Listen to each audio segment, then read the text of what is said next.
Assalamualaikum warahmatullahi wabarakatuh. Topik 7, ruang kolaborasi, problematika dan evaluasi implementasi understanding by design pada mata kuliah perancangan dan pengembangan kurikulum. Kami dari kelompok 1 yang beranggotakan saya sendiri, Antonema Tusaida, dan ada rekan saya Anissa Aryani, Nining Sri Wahayuni, Nur Habibah, Nur Laili Fitri, Septianur, dan Muhammad Fikri. Kami akan membahas tentang sebagai stakeholder berdasarkan beberapa sumber referensi yang telah kami dapatkan. Yang pertama, pengertian stakeholder. Stakeholder dalam lembaga pendidikan adalah orang-orang atau badan yang berkepentingan langsung atau tidak langsung terhadap kegiatan pendidikan di sekolah, menjadi pemegang sekaligus pemberi dukungan terhadap pendidikan atau lembaga pendidikan. Stakeholder dalam dunia pendidikan adalah pihak yang berdampak oleh aktivitas dan kebijakan pendidikan. Baiklah, selanjutnya yaitu pemetaan stakeholder pendidikan. Stakeholder pendidikan ada dikategorikan ke dalam beberapa kelompok dalam penyebutannya sebagai berikut. Yang pertama yaitu stakeholder internal dan eksternal. Stakeholder internal pendidikan terdiri dari guru, siswa, orang tua, staf administrasi sekolah, sedangkan stakeholder eksternal pendidikan diantaranya kelompok atau organisasi di luar sekolah. Contohnya seperti pemerintah, lembaga sosial di daerah, komunitas masyarakat, lembaga kursus, dan pelatihan. Yang kedua yaitu stakeholder primer, sekunder, dan tersier. Stakeholder primer seperti pemerintah, stakeholder sekunder seperti kepala sekolah, pendidik, dan tenaga kependidikan, siswa, staf administrasi, yayasan, dan komite sekolah. Sedangkan stakeholder tersier terdiri dari masyarakat atau mitra penyediaan lapangan pekerjaan. Problematika dan solusi stakeholder dalam penerapan UBD pada kurikulum Indonesia adalah pemerintahan atau Kementerian Pendidikan.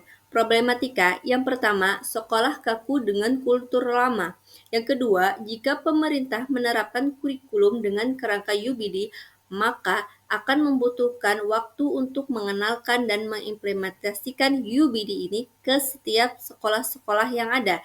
Yang ketiga, terbatas kemampuan guru senior mengakses platform Merdeka Mengajar.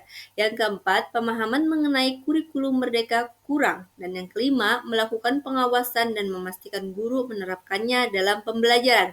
Solusi yang pertama, perlu usaha keras untuk memotivasi sekolah. Yang kedua, mengadakan pertemuan antar dinas-dinas pendidikan provinsi terkait penerapan UBD ini. Yang ketiga, perlu sosialisasi mengenai penggunaan platform tersebut. Yang keempat, perlu sosialisasi dan penambahan sumber informasi. Dan yang terakhir, meminta bantuan pengawas-pengawas dari provinsi. Nah, selanjutnya problematika dari Dinas Pendidikan. Yang pertama adalah sarana prasarana sekolah untuk menunjang pembelajaran kurang.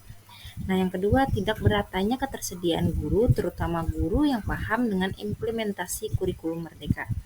Nah, untuk solusinya adalah Dinas Pendidikan melakukan survei dan Dinas Pendidikan harus menyediakan sarana prasarana di sekolah untuk menunjang pembelajaran yang menerapkan kurikulum Merdeka. Nah, yang kedua, sehingga perlu adanya program inklusi di sekolah agar terdapat tenaga pendidikan yang mumpuni. Yang berikutnya adalah tentang problematika staf dan karyawan sekolah. Problematikanya itu adalah tidak bekerja sama dalam aturan pendidikan sekolah dan tidak membantu dalam menyebarkan informasi tentang pendidikan. Nah, untuk solusinya, bekerja sama untuk saling berdiskusi tentang aturan pendidikan di sekolah dan untuk menyebarkan informasi tentang pendidikan, untuk memperbaiki kinerja karyawan dan mengatasi masalah yang terjadi. Selanjutnya adalah komite sekolah. Problematika yang terjadi yang pertama adalah tidak semua anggota dalam komite sekolah memiliki latar belakang pendidikan. Yang kedua, orang-orang yang berada dalam komite sekolah umumnya memiliki tugas masing-masing di luar tugas komite. Solusi yang dapat dilakukan adalah yang pertama, sehingga butuh waktu lebih untuk memahami tentang kurikulum khususnya penerapan UBD dalam kurikulum Merdeka. Yang kedua, sehingga mengalami keterbatasan waktu dalam mempelajari dan memahami penerapan UBD dalam kurikulum. Orang tua atau wali. Problematika yang pertama, secara umum orang tua atau wali siswa belum mengenal secara detail implementasi UBD. Adapun orang tua atau wali siswa hanya mengetahui UBD secara garis besar saja. Dan yang kedua, orang tua atau wali siswa tidak mempermasalahkan perubahan yang terjadi dalam pembelajaran ataupun sistem pendidikan selama tidak mengganggu akademik siswa.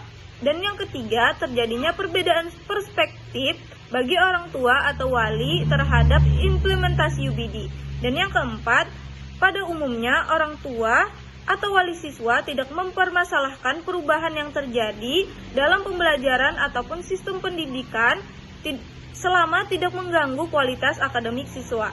Adapun solusinya, perlu adanya sosialisasi kepada orang tua atau wali siswa mengenai implementasi UBD karena mereka perlu dilibatkan dalam membangun dan melaksanakan program pendidikan untuk mendukung keterlaksanaan proses pembelajaran yang lebih baik.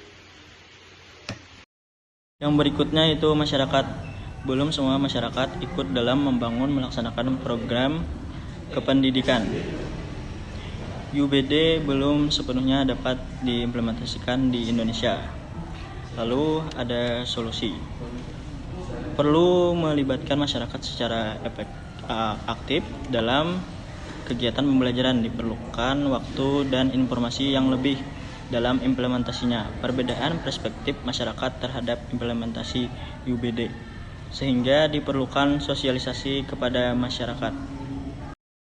Berikut ini adalah link referensi yang ada pada kami gunakan untuk video kelompok kami. Terima kasih yang sudah menyaksikan video kami dari kelompok 1. Mohon izin pamit. Wassalamualaikum warahmatullahi wabarakatuh.